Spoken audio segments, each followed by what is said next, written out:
प्यारे बच्चों, सुप्रभात। आज हम करेंगे पाठ नंबर 1 वितांशे, जिसका नाम है भारतीय गायिकाओं में बेजोड़ लता मंगेशकर। शुरू करते हैं यहाँ से। चित्रपट के किसी गाने और एकाध खानदानी भारतीय शास्त्रीय गायक की 3-3.5 घंटे की महफिल, इन दोनों का कलात्मक और आनंदात्मक मूल्य एक ही है, ऐसा मैं मानता हूँ। किसी उत्तम लेखक का कोई विस्तृत लेख जीवन के रहस्य का विशद रूप से वर्णन करता है, विशद होता है विस्तृत रूप से, तो वही रहस्य छोटे से सुभाषित का या नन्ही सी कहावत में सुंदरता और परिपूर्णता से प्रकट हुआ दृष्टिगोचर होता है। सुभाषित होता है श्लोक, क्या होता है? श्लोक या सुक्ति।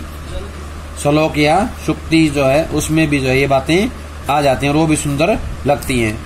उसी प्रकार 3 घंटों की रंगदार महफिल का सारा रस लता की 3 मिनट की ध्वनि मुद्रिका में आस्वादित किया जा सकता है। उसका एक एक गाना एक संपूर्ण कलाकृति होता है।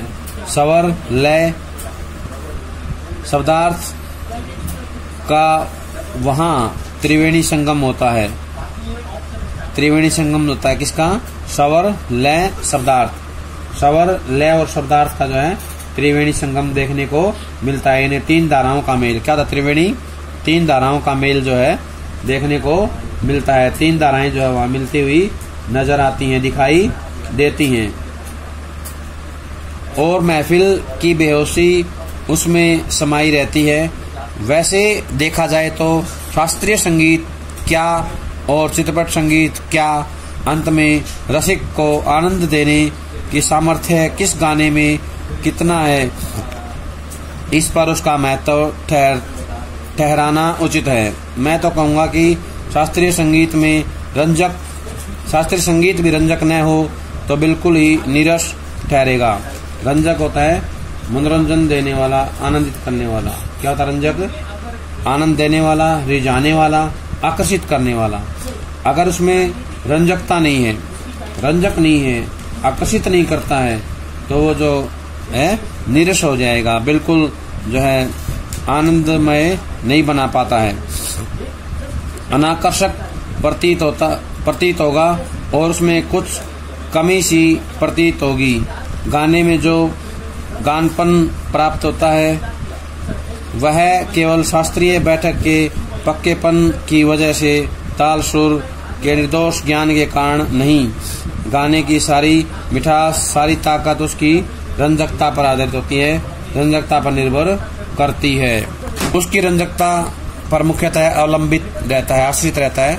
और रंजकता का मर्म रसिक वर्ग के समक्ष कैसे प्रस्तुत किया जाए, किस रीति से उसकी बैठक बिठाई जाए और श्रोताओं से कैसे सुसंवाद साधा जाए, इसमें समाविष्ट है, इसमें सब सम्मिलित होता है।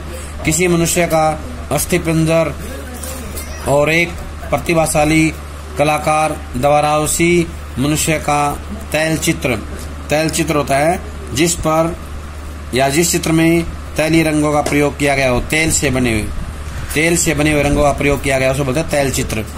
इन दोनों में जो अंतर होगा वही गायन के शास्त्रीय ज्ञान और उसकी स्वरों द्वारा की गई सुसंगत अभिव्यक्ति में होगा। संगीत के क्षेत्र में लता का स्थान अव्वल दर्जे के खानदानी गायक के समान ही मानना पड़ेगा। अव्वल होता श्रेष्ठ दर्जे के, यानी उत्तम जो है कैटेगरी के प्रतिभाशाली खानदान के रूप में उसका स्थान मानना पड़ेगा। क्या लता 3 घंटों की महफिल जमा सकती हैं? ऐसा संशय व्यक्त करने वालों से मुझे भी एक प्रश्न पूछना है। क्या कोई पहली श्रेणी का गायक 3 मिनट की अवधि में चित्रपट का कोई गाना उसकी इतनी कुशलता और रसोत्कटता से गा सकेगा? नहीं। यही उस प्रश्न का उत्तर उन्हें देना पड़ेगा। खानदानी गवैयों का ऐसा भी दावा है कि चित्रपट संगीत के कारण लोगों की अभिरुचि बिगड़ गई है, यानी कि लोगों की रुचि जो है, लोगों का जो इंटरेस्ट है वो बिगड़ गया है। चित्रपट संगीत ने लोगों के कान बिगाड़ दिए हैं, ऐसा आरोप लगाया जाता है। पर मैं समझता हूँ कि चित्रपट संगीत ने लोगों के कान खराब नहीं किए, उल्टे सुधार दिए हैं। ये विचार पहले ही व्यक्त किए हैं और उनकी पुनरुक्ति नहीं करूँगा। ये सच बात तो यह है कि हमारे शास्त्रीय गायक बड़ी आत्मसंतुष्ट वृत्ति के हैं। संगीत के क्षेत्र में उन्होंने अपनी हुक्मशाही स्थापित कर रखी है, यानी कि उन्होंने अपना जो है कब्जा स्थापित कर रखा है, अपना जो है एक साम्राज्य बना रखा है। शास्त्र शुद्धता के कर्मकांड को उन्होंने आवश्यकता से अधिक महत्व दे रखा है। मगर चित्रपट संगीत द्वारा लोगों की अभिजात्य संगीत से जान पहचान होने लगी है। उनकी चिकित्सक और चौकस वृत्ति अब बढ़ती जा रही है, यानी कि इसमें उनका जो है इंटरेस्ट बढ़ता जा रहा है, उनका जो लगाव है वो बढ़ता जा रहा है। उनकी चिकित्सक वृत्ति बढ़ती जा रही है। केवल शास्त्र शुद्ध और नीरस गाना उन्हें नहीं चाहिए, उन्हें तो सुरीला और भावपूर्ण गाना चाहिए। और यह क्रांति चित्रपट संगीत ही लाया है। चित्रपट संगीत समाज की संगीत विषय का अभिरुचि में प्रभावशाली मोड़ लाया है। चित्रपट संगीत की लचकदारी उसका एक और सामर्थ्य है, ऐसा मुझे लगता है। उस संगीत की मान्यताएं, मर्यादाएं, झंझटें सब कुछ निराली हैं। चित्रपट संगीत का तंत्र ही अलग है, यानी कि उनका जो शासन है, उनका जो क्षेत्र है वो अलग है। अब यहाँ पे शब्द आया था रसोत्कटता। क्या आया था? रसोत्कटता। उसका मतलब होता है कि रस से सराबोर होना। क्या होता है? रस से सराबोर होना, रस में डूब जाना, ये होता है रसोत्कटता। क्या होता है?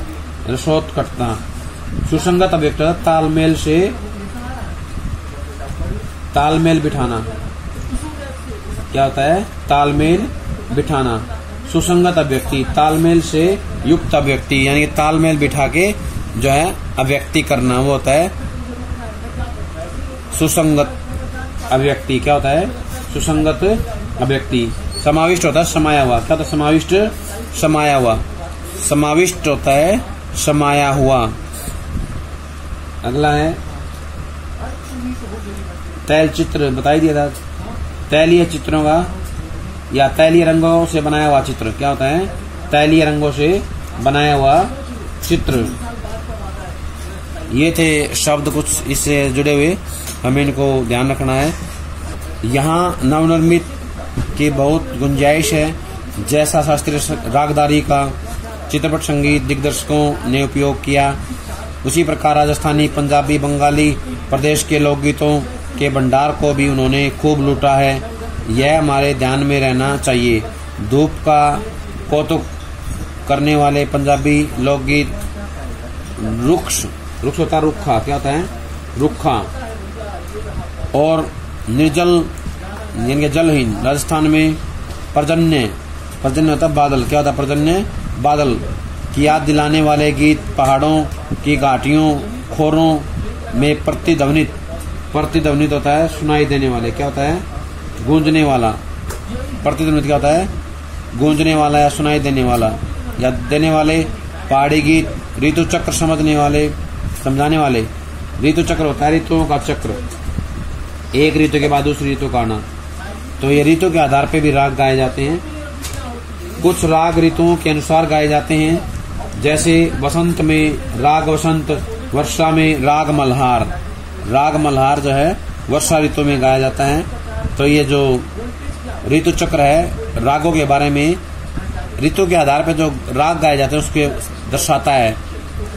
और खेती के विविध कामों का हिसाब लेने वाले कृषि गीत और ब्रजभूमि में समाविष्ट सहज मधुर गीतों का अतिशय होता अधिकता। अतिशय मार्मिक व रसानुकूल होता रस के अनुसार उपयोग चित्रपट क्षेत्र में प्रभावी संगीत दिग्दर्शकों ने किया है। समाविष्ट होता समाया हुआ। क्या था? समाविष्ट, समाया हुआ। चित्रपट क्षेत्र में प्रभावी संगीत दिग्दर्शकों ने किया और आगे भी करते रहेंगे। थोड़े में कहूँ तो संगीत का क्षेत्र ही विस्तीर्ण है। विस्तीर्ण होता है व्यापक, लंबा चौड़ा। वहाँ अब तक अलक्षित, असंशोधित अदृष्टिपूर्व ऐसा खूब बड़ा प्रांत है। अलक्षित होता है जिसका कोई लक्ष्य नहीं है। क्या होता है अलक्षित? लक्ष्यहीन या जिसका कोई लक्ष्य नहीं है। असंशोधित होता है जहाँ संशोधन नहीं हुए हैं। अदृष्टिपूर्व होता है नजरों से दूर। खूब बड़ा प्रांत है तथापि बड़े जोश से इसकी खोज और उपयोग चित्रपट संगीत के लोग करते चले आ रहे हैं। फलस्वरूप चित्रपट संगीत दिनों दिन अधिकाधिक विकसित होता जा रहा है। ऐसे इस चित्रपट संगीत क्षेत्र की लता अनभिषिक्त साम्राज्ञी है। अनभिषिक्त होता है बेताज, जिसको किसी ने अभिषिक्त नहीं किया है। और भी कई पार्श्व गायक गायिकाएं हैं, पर लता की लोकप्रियता इन सभी से कहीं अधिक है। उसकी लोकप्रियता के शिखर का स्थान अव्वल और अचल है। अचल होता है जो कभी ना चले। बीते अनेक वर्षों से वह गाती आ रही है और फिर भी उसकी लोकप्रियता अबाधित है, यानी कभी नहीं रुकी है। लगभग आधी शताब्दी तक जनमन पर सतत प्रभुत्व रखना आसान नहीं है। ज्यादा क्या कहूँ, एक राग भी हमेशा टिका नहीं रहता। भारत के कोने कोने में लता का गाना जा पहुँचे। यही नहीं, प्रदेश में भी उसका गाना सुनकर लोग पागल हो उठे। यह क्या चमत्कार नहीं है? और यह चमत्कार हम प्रत्यक्ष देख रहे हैं, यानी अपनी आंखों के सामने देख रहे हैं। ऐसा कलाकार शताब्दियों में शायद एक ही पैदा होता है। ऐसा कलाकार आज हम सभी के बीच है। उसे अपनी आंखों के सामने घूमता फिरता देख पा रहे हैं। कितना बड़ा है हमारा भाग्य, यानी कि हम भाग्यवान हैं जो हमने लता को देखा है, सुना है, उनके गानों के माध्यम से उनको जो है समझा है और उनकी लोकप्रियता को जो है हमने अनुभव किया है। यहाँ से जुड़े हुए हम शब्दार्थ करें कुछ। एक अनभिषिक्त होता है बेताज, अदृष्टिपूर्व होता है अनोखा। क्या होता है? अदृष्टिपूर्व अनोखा। अनभिषिक्त बेताज होता है।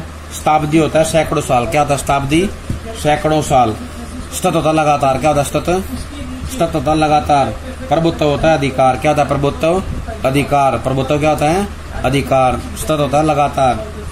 इसके बाद आएगा पागल हो उठना, भावुक होना। क्या होता है पागल हो उठना? भावुक होना।